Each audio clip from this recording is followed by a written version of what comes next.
Good morning, Goderich. This is Anthony Wilkinson. It's July the 30th, 2010. I'm here with Katrina Bos. Welcome. Thank you. How are you today? I'm good. Excellent. It's a beautiful day. We're in the turret of the East Street train station, and there's two turrets here? Mm-hmm. Okay. And we're just here to talk about what goes on at the East Street station. So tell me about how you got started here. I first saw the station a couple of years ago, and it was really calling to me to be a place of community where people could come and learn things and meet people and have some fun. We had a dairy farm for 17 years outside of town, and we had kids, and we worked hard, and we did all those things, and we get pretty caught up in our lives. We get caught up in working, and at some point you kind of thought, wow, there's like nothing for adults to do. There's nothing for us to do. It's sort of like once we start working, that's it. We work till we retire, and then we die, and that's life, And I just don't think so. I think we're supposed to learn things every year. I think we're supposed to enrich our lives. I think we're supposed to meet interesting people. I think we're supposed to be happy and have a lot of fun. And so this place has all kinds of things. We've got yoga and dance and Pilates and art classes and counseling and all kinds of things that basically whatever it is you need to really enjoy your life, that's what we want to offer.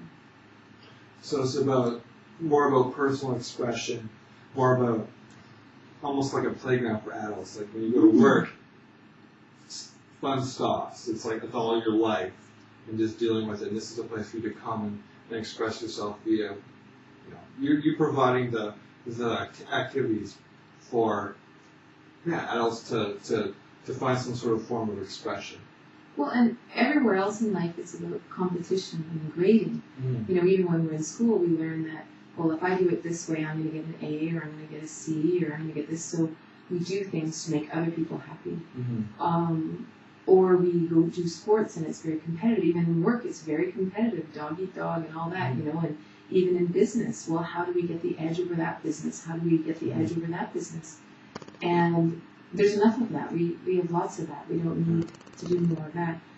So even if we're here, people often say, well, I don't know how to dance, or I don't have rhythm, or, it's like, but that's not why we want to dance. We want to dance because it's fun. Dancing has always been fun. Kids dance from the day they're born. And the idea of dancing is just moving to music. It doesn't have to be right. There is no right way to move to music. Right. It's just about you moving. Or if you learn to paint, the idea is to learn to paint from the inside. What do you see? And we had an art class here a couple weeks ago, and one of the adults in the class was really astounded.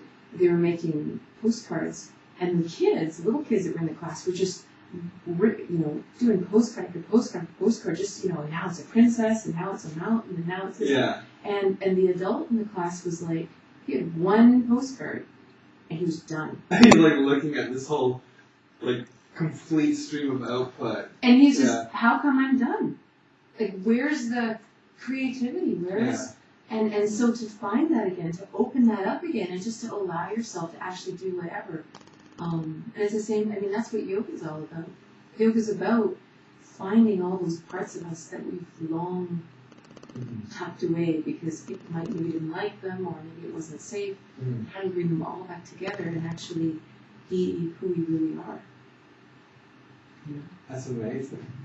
Yeah, you're right. Because I remember, I would just draw.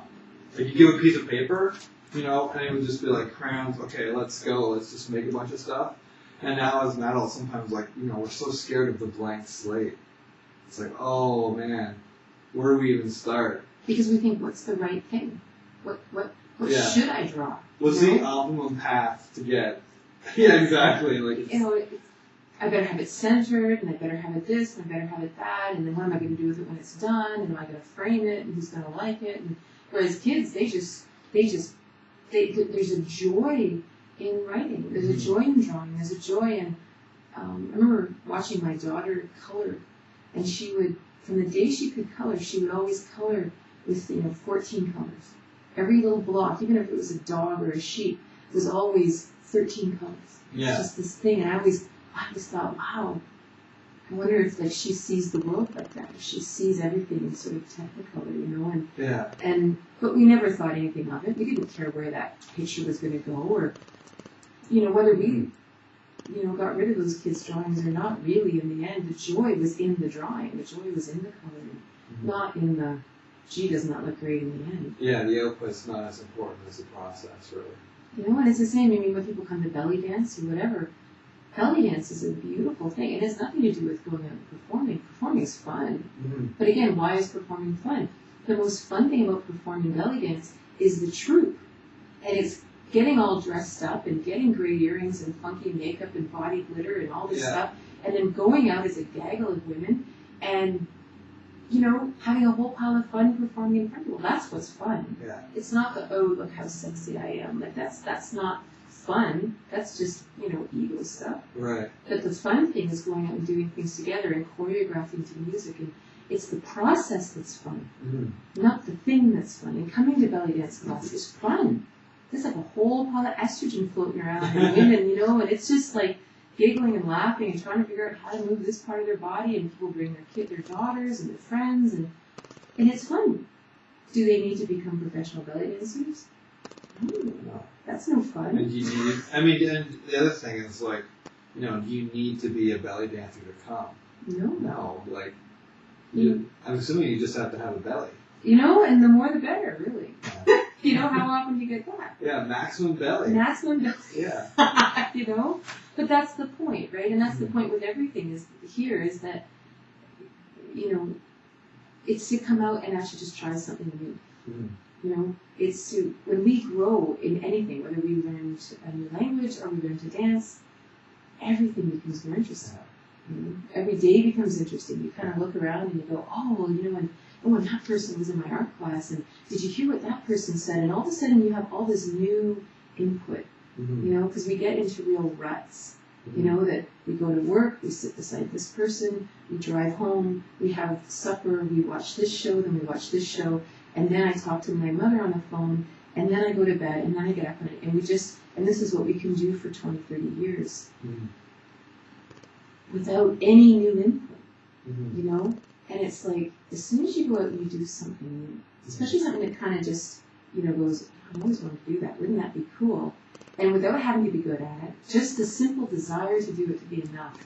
And you go there, and you first learn this, which is cool. And then you get talking to people who have the same little desire inside of you. And then this person's an architect, and this person's that. And all of a sudden you go home and you have supper with your family or whoever. You've got, like, volumes to talk about. Yeah. Because you have this whole new experience. And then every day becomes so much more interesting. Yeah. Instead of just coming home and not really want to talk about your day because it was the same day as yesterday. Exactly, and people just get bored. Like, we're like, you know, kind of existentially bored. We're, you know, from the base of our, what's the point of getting up in the morning? We're busy. We're so busy we can barely breathe. But really, we're so bored. And it's like, I just don't think so. We program our kids to do, you know, we take them to karate, and we take them to swimming lessons, and we take them to soccer, and we take them to music lessons. Why? To expose them to all these great things so that they can become well-rounded people. And we're just taxi drivers. Right. You know, and it's like, why can't we do all that? Yeah. You know, I mean, because the problem is that a lot of times, you know, our kids can grow up, and what they will do is model what we do. So they'll do all the great things, and when they hit 19, they'll leave high school or they'll go to university, and they'll get a job. And they'll stop playing the guitar, and they'll stop playing soccer, and they'll stop doing all those great things unless you do it. Right? If mom is always off doing this, and dad plays hockey, and or they do this, or they play an instrument, the likelihood is that child will continue to play an instrument. Yeah.